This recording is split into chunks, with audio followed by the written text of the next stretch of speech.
عندك صداع ما بتخفش بالمسكنات، عملت كل الفحوصات وكل الاشعه بس للاسف السبب غير معروف.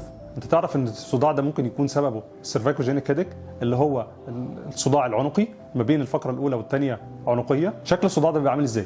الصداع ده بيجي من اول الفقره الاولى والثانيه عنقيه بيطلع معاك لحد العين. شده الصداع ده بيتحكم فيها حركه الرقبه سواء يمين او شمال او الضغط على الفقرات. اسباب الصداع ده ايه؟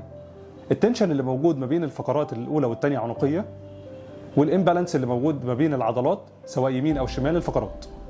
ايه سببهم؟ ان انت ممكن تكون قاعد غلط لمده طويله، سواقه في العربيه لمده طويله، استخدام الموبايل بطريقه غلط، استخدام اللابتوب بطريقه غلط، اللايف ستايل بتاعنا مش مظبوط.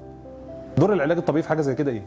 ان احنا نقلل التنشن اللي موجود ما بين الفقرات ونحسن مستوى العضلات سواء بالاسترتشات او الاسترنسات، ان احنا نقوي العضلات اللي موجوده حوالين الفقرات عشان تخف الضغط شويه على الفقرات، ونحسن مستوى التوافق العصبي العضلي عشان نخف الاعراض اللي موجوده عند المريض. انا الدكتور عبد الله، اخصائي العلاج الطبيعي، مستنيكم في كلينيك.